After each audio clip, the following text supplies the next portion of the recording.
Do you remember 4Kids? Well, I sure do. What are they called now? 4K Media or Teletoons? Wait, I think those are two different things. Basically, 4Kids was a dubbing company responsible for dubbing some of your favorite childhood shows such as Yu-Gi-Oh!, Pokemon, Sonic X, Dragon Ball Z Kai, Teenage Mutant Ninja Turtles, Kirby, and everyone's favorite, One Piece. King of the Pirates. Yup. But they're also notorious for censoring a crap ton of our favorite shows like Dragon Ball Z, Pokemon, and more specifically, Yu-Gi-Oh! Now because of this, they tend to get a lot of backlash for doing so, and while I believe that most of it is justified, some of it is definitely more questionable than anything. For example, we all know about the famous donuts in Pokemon. Even in Yu-Gi-Oh! GX they make a subtle joke about it. At least I like to think so. Huh? You get pizza while we're stuck with whatever it is I'm holding? And then they've got this weird light filter which I never realized was actually 4Kids doing. It looks really weird and I'm not sure what the call was for that one.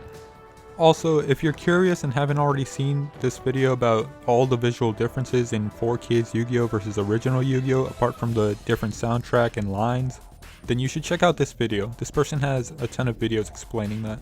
But aside from that, I don't blame 4Kids for censoring the things that they did. I think it's actually a good thing.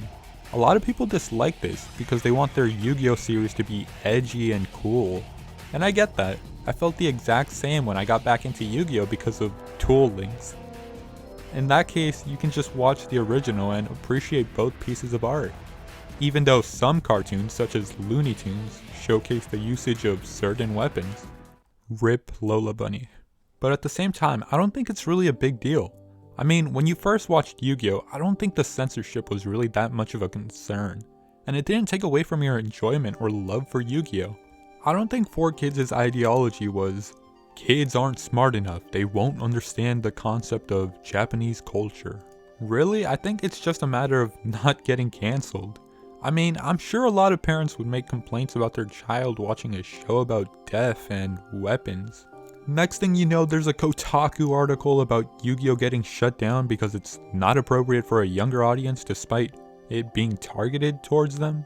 A lot of people forget that if it weren't for 4Kids purchasing the license to broadcast Yu-Gi-Oh!, then we probably wouldn't even have had the iconic dub of Yu-Gi-Oh! That we have today. It's thanks to them that we have all of these awesome voices and such. For all we know, we probably could have ended up with the Singapore dub if we didn't have 4Kids around. Hey, looking good, dude! After all, the Yu-Gi-Oh! Anime was primarily made to sell cards, and if it weren't for that, Yu-Gi-Oh! Probably wouldn't be as popular as it is today here outside of Japan. And another thing, 4Kids made an attempt to make an uncensored English version of Yu-Gi-Oh! To please all the hardcore fans. While sadly it didn't get very far, it's the thought that counts. I still think it's pretty cool, and there's even a fan-made Toonami trailer that I'm going to leave down in the description for you to check it out.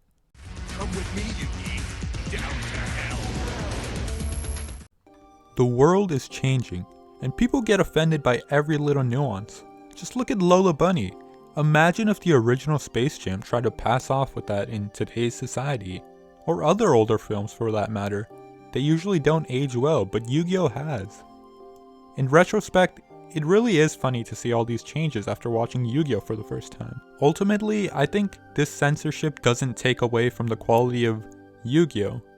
And I think it did more good than harm, if anything. So if you ask me, if it wasn't for them, I just don't think we would have the Yu-Gi-Oh! That we know and love today. And I bet that a quarter of Little Karibo's jokes wouldn't even make sense without them. Anyway, thanks for listening to my nonsense. I hope you found this video entertaining in some way, shape, or form. Thanks again for watching, and goodbye.